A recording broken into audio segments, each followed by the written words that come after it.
এই যে আমি সুন্দর করে ডাল আর চালটাকে ভেজে নিলাম। এবার আমি খিচুড়ির জন্য মশলা কষাচ্ছি। পেঁয়াজ টমেটো ভাজা হয়ে গেছে, এর মধ্যে আমি আদা রসুন পেস্ট দিয়ে দিলাম। এদিকে খিচুড়ির সাথে খাওয়ার জন্য সবজিগুলো ভেজে নিচ্ছি। এদিকে বেগুনিটাও ভাজা হয়ে গেছে, তুলে নিচ্ছি। আর ডিমের অমলেটটাও ভাজছি।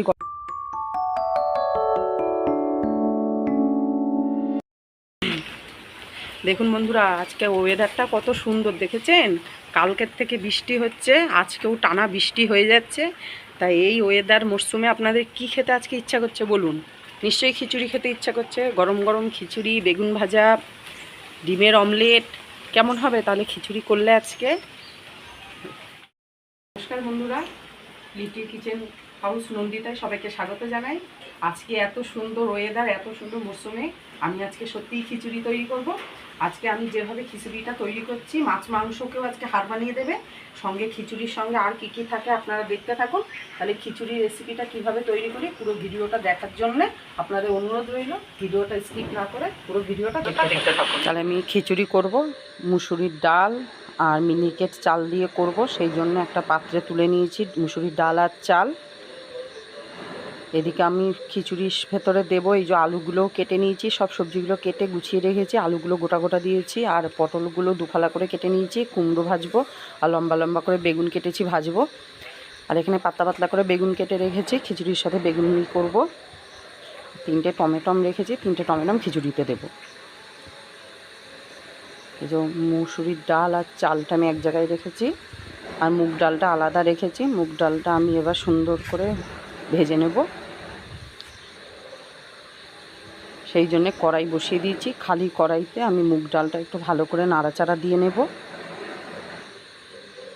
তা মুগ ডালটা আমি হালকা গ্যাস কমিয়ে কমিয়ে ভাজবো। হালকা যখন একটা স্মেল ছাড়বে তখনই মুগ ডালটা আমার সুন্দর করে ভাজা হয়ে যাবে মনে করব। এরকম ভাজা হয়ে গেছে। এবার ডালটা আমি একটি পাত্রে নামিয়ে নিচ্ছি। কড়াই আবার বসিয়ে দিয়েছি। কড়াইতে আমি রিফাইন তেল দিয়ে দিলাম। তেলটা আমার গরম হয়ে গেছে। এর মধ্যে আমি ধুয়ে রাখা মুসুরির ডাল আর চালটা আমি জল থেকে ছেঁকে ছেঁকে তুলে দিয়ে দিচ্ছি কড়াইয়ের মধ্যে।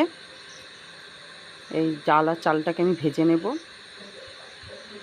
এই যে সবটা দেওয়া হয়ে গেছে। এখানে আমি 1 চামচ জিরে গুঁড়ো আর 1/2 চামচ মতো আমি এখন হলুদ গুঁড়ো দিয়ে দিচ্ছি।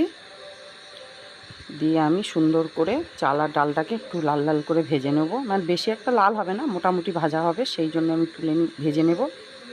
আর এই যে এখন জিরে গুঁড়ো হলুদ গুঁড়োর সাথে আমি চাল আর ডালটাকে সুন্দর করে মিশিয়ে নিচ্ছি।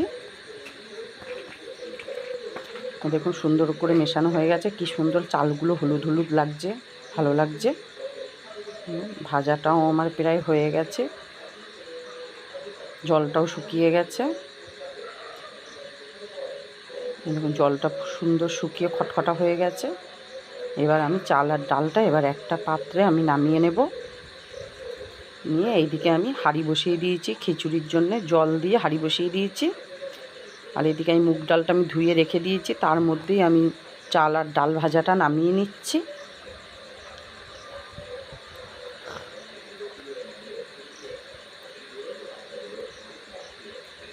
তো চাল আর ডালটা নামিয়ে আমি মুগ ডালের সাথে মিশিয়ে নিলাম। একদিকে যখন জলটা গরম হচ্ছে খিচুড়ি, আর একদিকে আমি কড়াইটা আবার বসিয়ে আমি আলু ভাজবো, সেই জন্য তেল গরম করতে দিয়ে দিলাম। তেলটা আমার গরম হয়ে গেছে। এবারে যেহেতু বড় বড় আলু, সেদ্ধ হতে টাইম লাগবে, সেই জন্য আগে ভাগে আমি আলুটা সুন্দর করে ভেজে নেব। কড়াইতে আলুগুলো দিয়ে দিয়েছি, দিয়ে পরিমাণ মতো আমি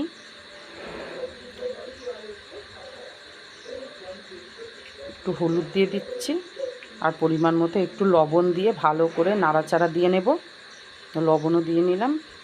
দিয়ে সুন্দর করে আমি লাল লাল করে গ্যাস কমিয়ে কমিয়ে ভেজে নেব আলুটা, যাতে 90% আমার আলুটা কড়াইতেই ভাজতে ভাজতে সেদ্ধ হয়ে যায়।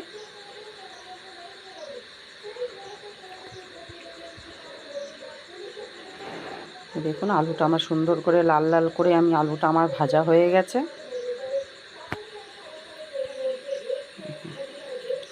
আলুটা দেখুন কত সুন্দর লাল লাল হয়েছে। এবার আলুটা আমি একটি থালাতে আমি এবার তুলে নিচ্ছি, ভাজা আলুটা।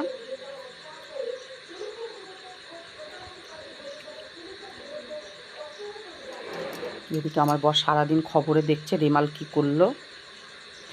এদিকে আলু ভাজার তেলে আমি 4টে শুকনো লঙ্কা দিয়ে দিচ্ছি ফোড়নে, দিয়ে একটু শুকনো লঙ্কাটা একটু এপাশ ওপাশ করে নাড়াচাড়া দিয়ে নিলাম। নিয়ে এর মধ্যে এবার গোটা গরম মশলা ফোড়ন দেবো, সেই জন্যে গোটা গরম মশলা হচ্ছে কেন এলাচ, দারচিনি, লবঙ্গ দিয়ে দিলাম তেলের মধ্যে, দিয়ে আর একটু নাড়াচাড়া দিয়ে নিচ্ছি। নিয়ে থেকে একটা মিষ্টি গন্ধ যখন ছাড়বে তখন আমি এর মধ্যে ফোড়নে জিরে দেব, তাই একটু বেশ খানিকটা জিরেও ফোড়নে দিয়ে আর একটু সুন্দর করে নাড়াচাড়া দিয়ে আমি এর মধ্যে টুকরো করে রেখেছি 2খানা পেঁয়াজ, এই পেঁয়াজ কুচিটা আমি এখন এই ভাজা ফোড়নের মধ্যে দিয়ে দিলাম। দিয়ে পেঁয়াজটা হালকা একটু ভাজা ভাজা করে নেব।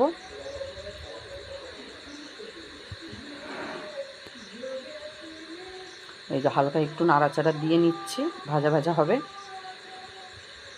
আমি তেজপাতা দিতে ভুলে গেছিলাম, সেই জন্য তেজপাতা 3টে আমি আবার পরে সুন্দর করে ধুয়ে মুছে কড়াইয়ের মধ্যে দিয়ে তেলের মধ্যে দিয়ে দিলাম। দিয়ে আর একটু নাড়াচাড়া দিয়ে নিলাম যাতে তেজপাতার স্মেলটা বেরিয়ে যায়।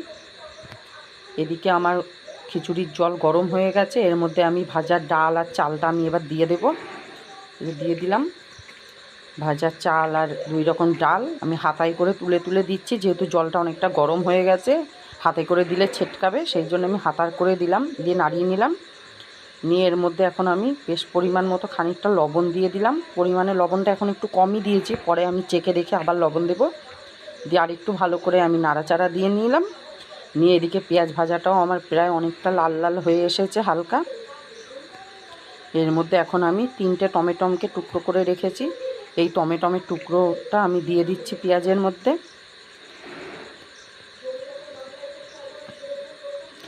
দিয়ে আর একটু নাড়াচাড়া দিয়ে নিচ্ছি। পেঁয়াজ আর টমেটোর সাথে ভালো করে মিশিয়ে নিলাম। নিয়ে যাতে টমেটোটা কালারটা সুন্দর আসে, টমেটোর সঙ্গে আমি কিছুটা পরিমাণে একটু চিনি দিয়ে দিচ্ছি, যাতে আমার খিচুড়ির কালারটা খুব সুন্দর আসবে।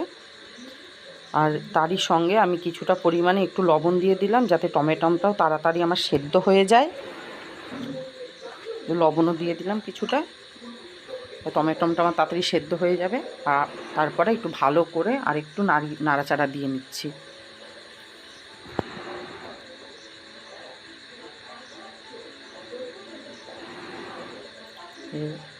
আপনারা অবশ্যই এই বৃষ্টির দিনে খিচুড়িটা এইভাবে, এই রেসিপিটা সুন্দর লাগে খেতে, মাছ মাংসকেও হার মানিয়ে দেয়। পেঁয়াজ টমেটোটা আমার ভাজা হয়ে গেছে, এর মধ্যে এখন আমি বেটে রাখা আদা, রসুন আর কটা কাঁচা লঙ্কা আমি সুন্দর করে পেস্ট করে রেখেছি, সেই পেস্টটা আমি এখন পেঁয়াজ টমেটো ভাজার মধ্যে আমি দিয়ে দিচ্ছি। দিয়ে আমি সুন্দর করে একটু নাড়াচাড়া দিয়ে নিচ্ছি। নিয়ে আমি জিরে গুঁড়ো, ধনে গুঁড়ো দেবো, আগে এটা একটু ভালো করে নাড়াচাড়া দিয়ে নিই। দিতে দিতে এদিকে আমার কারেন্টও অফ হয়ে গেছিলো, তখন আমি এর মধ্যে জিরে গুঁড়ো, ধনে গুঁড়ো আর হলুদ গুঁড়ো পরিমাণ মতো আর একটুখানি বেশ খানিকটা একটু রিফাইন তেল দিয়ে ভালো করে মশলাটা কষিয়ে নিচ্ছি। আমার কারেন্ট ছিল না, আমি তাই দেখাতে পারিনি। এখন আমার কারেন্টও চলে এসছে, তাই আবার দেখাচ্ছি। দেখুন সুন্দর করে মশলাটা আমি কষিয়ে নিয়েছি। দেখুন মশলার থেকেও কি সুন্দর তেলও ছেড়ে গেছে। এবার এদিকে আমি খিচুড়ির মধ্যে আমি ডিম দেব, সেই জন্য 3টে ডিম আমি একটা বাটিতে ফাটিয়ে নিচ্ছি। এই যে এক এক করে আমি 3টে ডিমকে একটা বাটির মধ্যে ফাটিয়ে নেব।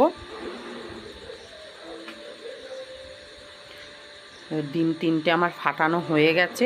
এর মধ্যে এখন আমি একটুখানি লবণ দিয়ে ডিম 3টে সুন্দর করে ফেটিয়ে নেব। এই যে আমার ডিমটা সুন্দর করে ফেটানো হয়ে গেছে, এদিকে আমার মশলাটাও আমার সুন্দর করে কষানো হয়ে গেছে। এবার আমি এই ফেটানো ডিমটা ওই মশলার মধ্যে দিয়ে দেব। এই যে এই মশলার মধ্যে ফেটানো ডিমটা আমি দিয়ে দিচ্ছি। দিয়ে ভালো করে নাড়াচাড়া দিয়ে আমি সুন্দর করে একটা ভুজিয়া মতো করে নেব। বেশ টুকরো টুকরো একটা ভুজিয়া হবে, বেশ বড়ও হবে না, একদম গুড়ি গুড়ি ভুজিয়া হবে, সেটা খিচুড়ির মধ্যে দেখতেও ভালো লাগবে। তাই আমি প্রথমে ভেবেছিলাম যে ভাজা আলুটা আমি খিচুড়ির মধ্যে দিয়ে দেবো, তারপরে ভাবলাম যে থাক, আলুটা আমি এই মশলার সঙ্গেই সুন্দর করে কষিয়ে নিই, তার মধ্যে আমার নুন ঝাল মশলাটা সুন্দর ঢুকবে, সেই জন্যে আলুগুলো আমি আবার মশলার মধ্যে দিয়ে দিচ্ছি। এদিকে আমার ডিমের সাথে মশলাটা সুন্দর করে কষানো হয়ে গেছে। এর মধ্যে এখন আমি গোটা গোটা আলুগুলো আমি দিয়ে আস্তে আস্তে গ্যাস কমিয়ে বেশ খানিকটা সময় নিয়ে আমি মশলাটা কষাবো, যতক্ষণ না এই ডিমের থেকে আর আলুর থেকে তেলটা সুন্দর করে ছেড়ে আসে। একদম গ্যাসটা কমিয়ে আমি এবার মশলাটা কষাবো। দেখুন কষাতে কষাতে আমার কি সুন্দর তেলটা ছেড়ে গেছে, তাও আর একটু পরিমাণে আমি কষাবো। এবং কী সুন্দর ডিমের ভুজিয়াটা কি সুন্দর লাগছে দেখুন, আলুর সাথে বেশ লেগে লেগে আছে, টুকরো টুকরো হয়ে গেছে। এদিকে আমার খিচুড়িটাও টকবক টকবক করে ফোটা শুরু করে দিয়েছে। তা বন্ধুরা, আপনারা অবশ্যই এরকম বৃষ্টির দিনে এরকম খিচুড়িটা, এই রেসিপিটা আপনারা রাখবেন। মাছ মাংসকেও হার মানাবে, এত টেস্টি হয় এই খিচুড়িটা। এটা আমার মায়ের হাতে রান্না, আমার মায়ের কাছ থেকে শেখা। এদিকে আমার খিচুড়ির মশলাটা আমার পুরোপুরি রেডি হয়ে গেছে। দেখুন মশলাটা কতটা সুন্দর হয়েছে দেখতে, দেখেছেন? দেখুন খুব সুন্দর লাগছে। এই মশলাটাতেই হচ্ছে খিচুড়ির স্বাদকে বাড়িয়ে দেবে। এবার খিচুড়িটাও আমার প্রায় হয়ে গেছে। এবার আমি এর মধ্যে মশলাটা দিয়ে দেব। এই যে একটু নাড়িয়ে নিলাম খিচুড়িটা, নাড়িয়ে এবার এর মধ্যে আমি মশলাটা দিয়ে দেব। এই দেখুন আমি এবার এর মধ্যে ডিম আর আলুর যে গ্রেভিটা বানিয়ে রেখেছি, এই মশলাটা আমি এর মধ্যে অল্প অল্প অল্প অল্প করে দিয়ে ভালো করে নাড়াচাড়া দিয়ে নিচ্ছি। খিচুড়ির স্বাদটাকে এই করবে। সব দেওয়া হয়ে গেছে, দিয়ে এবার খিচুড়ির সঙ্গে মশলাটা আমি ভালো করে নাড়াচাড়া দিয়ে সুন্দর করে মিশিয়ে নেব। এবার এখন আমি এর মধ্যে কাঁচা পাকা মিশিয়ে কটা কাঁচা লঙ্কাকে চিড়ে রেখেছিলাম দিয়ে দিলাম। আর এদিকে দেখুন এখনও মানে হালকার উপর দিয়ে ঝড়ও বয়ে যাচ্ছে, বৃষ্টি হচ্ছে। আর আমি একটুখানি রান্না করতে করতে আমি কিছুটা টাইমের জন্য আমি একটু ছাদে চলে এসেছিলাম, এখনও দেখছি বৃষ্টি পড়ছে। এবার এদিকে আমি পাশে আবার কড়াইটা ভালো করে পরিষ্কার করে ধুয়ে বসিয়ে দিয়েছি, দিয়ে এবার খিচুড়ির সঙ্গে খাবো সেইগুলো ভেজে নিচ্ছি। লম্বা লম্বা করে কেটে রাখা বেগুন, পটল, কুমড়ো আমি আগে ভাগে ভেজে নিচ্ছি। আমি এটাই শুধু নুন আর একটু মিষ্টি মাখিয়ে রেখেছিলাম, হলুদ গুঁড়ো দিইনি। তা বন্ধুরা, আপনারা যখনই কোনো ভাজা ঠাজা করবেন হলুদ গুঁড়ো দেবেন না, একটুখানি নুন আর একটুখানি চিনি মাখিয়ে রাখবেন, এতে খেতেও এটা বেশ ভালো লাগে, বেশ মিষ্টি মিষ্টি লাগে। আর হলুদ দিলে তো কালারের জন্যে। এদিকে আমার খিচুড়িটাও হয়ে গেছে, এই দেখুন সুন্দর করে নাড়াচাড়া দিয়ে আপনাদের দেখাচ্ছি। দেখুন কতটা সুন্দর হয়েছে কালারটা খিচুড়ির। আলুগুলোও দেখুন পুরো সেদ্ধ হয়ে গেছে। এখন এর মধ্যে আমি পরিমাণ মতো ঘি দিয়ে দেব, দিয়ে আর একটু ভালো করে একটু নাড়িয়ে নিচ্ছি। সুন্দর করে নাড়িয়ে ঘিটা খিচুড়ির সাথে মিশিয়ে নিলাম, নিয়ে এর মধ্যে এখন আমি সানরাইজের মিট মশলা দিয়ে দেব। সানরাইজের মিট মশলা দিয়ে আমি আর একটু হালকা হাতে খিচুড়িটা সুন্দর করে নামিয়ে গ্যাসটা অফ করে আমি এবার চাপা দিয়ে রেখে দেবো, যাতে স্মেলটা খুব সুন্দর ছাড়ে, এই খিচুড়ির সঙ্গে স্মেলটা মিশে থাকে। এদিকে আমি বেগুনি করব বলে আগের থেকে আমি বেসনটা গুলিয়ে রেখেছিলাম। এবার এখন আমি ভাজবো, সেই জন্য আমি একটুখানি ইনো দিয়ে নিচ্ছি। তা আপনারা যখনই কোনো বেগুনি মানে কখনও কোনো বড়া টড়া চপ টপ ভাজবেন, একটু ইনো দিয়ে নেবেন, নাহলে একটু বেকিং পাউডার দিতে পারেন। এতে মানে বড়াগুলো বা চপগুলো একটু ক্রিস্পি টাইপের হয়। ভাজাগুলো আমার সব কমপ্লিট হয়ে গেছে, একে একে আমি বেগুন, কুমড়ো, পটলগুলো সব ভেজে তুলে নিয়েছি। এখন আমি এবার বেগুনি ভাজবো, সেই জন্য তেলটা আমার ভালো পরিমাণে গরম হয়ে গেছে। এবার বেগুনিগুলো আমি সুন্দর করে ভেজে নেব। এই দেখুন একটা বেগুনি আমি বেসন মাখিয়ে আমি দিয়ে দিলাম তেলে। একে একে দুটো তিনটে বেগুনি আমি দিয়ে দিচ্ছি, বেশি বেগুনি ভাজবো না, তিনটেই বেগুনি ভাজবো। এই দেখুন দিতে না দিতেই বেগুনিগুলো কি সুন্দর টোপা টোপা হয়ে ফুলে উঠছে। আর গ্যাস কমিয়ে আমি হালকা করে আমি লাল লাল করে বেগুনিগুলো ভেজে নেবো। এই দেখুন এক পিঠ উল্টে দেখাচ্ছি, কি সুন্দর লাল লাল হয়ে গেছে।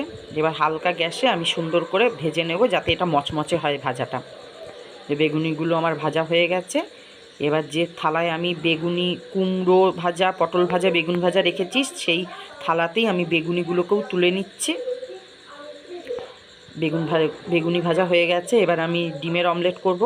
বন্ধুরা তো জানেনই যে গরম গরম ছাড়া ভালোই লাগে না, এই বৃষ্টির দিনে ঠান্ডা ঠান্ডা ওয়েদার সব কিছুই গরম গরম বেশ খেতে ভালো লাগবে। এই যে ডিমের অমলেট ভাজছি, ডিমের অমলেটটা অবশ্য আমার মেয়ে ভাজছে। তা খিচুড়ির সঙ্গে আপনারা অনেক কিছুই খেতে পারেন, পাঁপড় ভাজাও ভালো লাগে। তা আমি পাঁপড় ভাজলাম না, আমি এইগুলো দিয়েই বেশি ভালো লাগে, তাই এইগুলোই করে নিচ্ছি। আমি ডিমের অমলেটটা গরম গরম আর বেগুন ভাজা, কুমড়ো ভাজা, পটল ভাজা, বেগুনি এইগুলো দিয়ে বেশি ভালো লাগে খেতে, আমি তাই এইগুলো করেছি। আপনারা যেটা ভালো লাগবে সেটা করবেন। আমার এই দেখুন সব ভাজা কমপ্লিট, আর খিচুড়িটা আমি বেড়ে নিয়েছি। দেখুন কত সুন্দর হয়েছে কালারটা। তা বন্ধুরা, আপনারা অবশ্যই এইভাবে এই খিচুড়ি রেসিপিটা করবেন, কেমন হয়েছে আমাকে অবশ্যই জানাবেন। আর যদি ফেসবুক থেকে দেখে থাকেন ফলো করবেন, আর ইউটিউব থেকে দেখলে চ্যানেলটা